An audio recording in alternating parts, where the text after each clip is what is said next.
Surat railway LCB police ટીમે બાળકો મારફતે ચોરી કરાવતી મહારાષ્ટ્રની પારગી ગેંગને ઇન્સ્ટાગ્રામ આઈડી મારફતે ઝડપી ચોરીનો ભેદ ઉકેલી લીધો હતો। સુરત રેલવે એલસીબી પોલીસે મહારાષ્ટ્રની પારગી ગેંગને ઝડપી પાડવામાં સફળતા મેળવી છે। પારગી ગેંગ સોનાના દાગીનાની બાળકો મારફતે ચોરી કરાવતા હતા। સુરત રેલવે સ્ટેશન પરથી ચોરીઓ થઈ હતી તે ફરિયાદના પગલે પોલીસે ઇન્સ્ટાગ્રામ આઈડી મારફતે ગેંગને પકડી પાડી છે। પોલીસે 15 લાખથી વધુની ચોરીનો ભેદ ઉકેલી લીધો હતો। આરોપીઓ ચોરીની ઘટનાને અંજામ આપ્યા બાદ પાંડેસરામાં ઝૂંપડું છોડી નાસી જતા હતા। આ ચોર આરોપીને ઝડપી લેવા પોલીસને ઇન્સ્ટાગ્રામ આઈડીના આઈપી એડ્રેસ મેળવવામાં સફળતા મળી હતી અને તેના આધારે મોબાઈલ નંબર પર શોધી કાઢ્યો હતો, જેથી આરોપીઓ મહારાષ્ટ્રના અમરાવતીમાં હોવાનું પોલીસની સામે આવ્યું હતું। ચોર આરોપીઓ ચોરી કરવા અમરાવતીથી સુરત રેલવે સ્ટેશન આવતા હોવાની બાતમી પોલીસને મળી હતી। આ બાતમીના આધારે એલસીબી ટીમે એક મહિલા અને એક પુરુષને ઝડપી પડ્યા હતા। ચોરી કરતી ગેંગના આરોપીઓ સાથે 4 બાળકીઓ પણ હતી। પોલીસે ટીના ઉર્ફે અંજુ સુમિત શત્રુંડ શિંદે અને સુમિત શત્રુંડ કાલેની ધરપકડ કરી પૂછપરછ કરી હતી, જેમાં આરોપીઓ બાળકીઓ પાસે ભીડભાડવાળી જગ્યા પર ફુગ્ગા અને રમકડા વેચવાનું કામ સાથે ભીખ મંગાવતા હતા અને મોકો મળતા ચોરી પણ કરાવતા હતા। જ્યારે આરોપીએ ચોરીના સોનાના દાગીના વેચી દીધાની કબૂલાત કરી હતી। પોલીસે સોનાની લગડી રિકવર કરી ચોરીનો મુદ્દામાલ ખરીદનાર વિરુદ્ધ પણ કાર્યવાહી સાથેની તપાસ કરી હતી।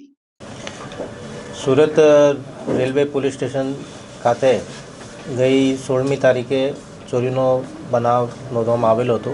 આની વિગત એવી છે કે રાજસ્થાનથી શ્રી નેમિચંદજી જૈન સુરત આવ્યા હતા, ત્યારે જ્યારે પ્લેટફોર્મ નંબર 2 ઉપર એ ઉતર્યા હતા, એના પછી એમના એક જે પર્સ છે જેમાં સોનાના દાગીનાઓ હતા એ બધું ચોરાઈ ગયા હતા એવી ફરિયાદ નોંધાઈ હતી। આ ફરિયાદના લીધે અમે લોકોએ જુદા જુદા ટીમ બનાવી, રેલવે પોલીસ સ્ટેશનની ટીમ બનાવી, એલસીબીની ટીમ બનાવી અને અમે લોકોએ સીસીટીવી ફૂટેજ ચકાસવી ચાલુ કરી। જ્યારે અમે લોકો સીસીટીવી ચેક કર્યા તો અમે પાંડેસરા બાજુ જે કૈલાસનગરના ઝૂંપડાઓ છે ત્યાંના લોકેશન મળ્યા કે ત્યાંથી કોઈ રેલવે સ્ટેશનથી ત્યાં જાય છે, જ્યાં પણ ઝૂંપડા બધા ખાલી હતા। તો અમે લોકો ત્યાં જે ગાર્બેજ છે એમાં ચેક કર્યું તો અમને કંઈ ક્લુ મળ્યું કે મહારાષ્ટ્રના બુલઢાણા ખાતે એ લોકોએ હંગામી અથવા કાયમી રીતે રહેતા હોય છે। તો અમે લોકોએ ફરીથી ટીમ બનાવીને મહારાષ્ટ્રના બુલઢાણા ખાતે મોકલી। ત્યાં અમે લોકોએ 8 થી 10 જેટલા પોલીસ સ્ટેશનોમાં એમના ફોટા બતાવ્યા અને ચેકિંગ કરાવી। પછી અમે લોકોએ જે એલસીબી ઓફિસ છે ત્યાં એમના ફોટા આપ્યા।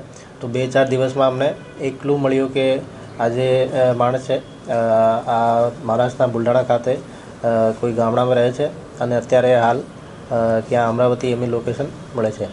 પછી અમે લોકોએ અમારી રીતે એમના ફોટોઝને ચેક કરી એમને ઇન્ટરનેટ ઉપરથી એમના ફોટો દ્વારા ઇન્સ્ટાગ્રામ આઈડી અમે લોકોએ મેળવી લીધી। આ ઇન્સ્ટાગ્રામ આઈડીથી અમે લોકોએ જ્યારે મેટાને કોન્ટેક્ટ કર્યો તો એમના આઈપી ડિટેલ્સ અમને મળ્યા। આઈપી ડિટેલનો આઈપીડીઆર એનાલિસિસ કરીને એમના જે મોબાઈલ નંબર છે એ અમને મળી ગયા। એ મોબાઈલ નંબરનો અમે વધુ લોકેશન અને સીડીઆર કઢાવીને અમરાવતીથી જ્યારે એ લોકો હતા ત્યાંથી એમને ટ્રેક કરતા હતા અને જ્યારે ફરીથી એ લોકો સુરતમાં ચોરી કરવા આવ્યા ત્યારે અમને એ લોકોને ઝડપી પાડ્યો।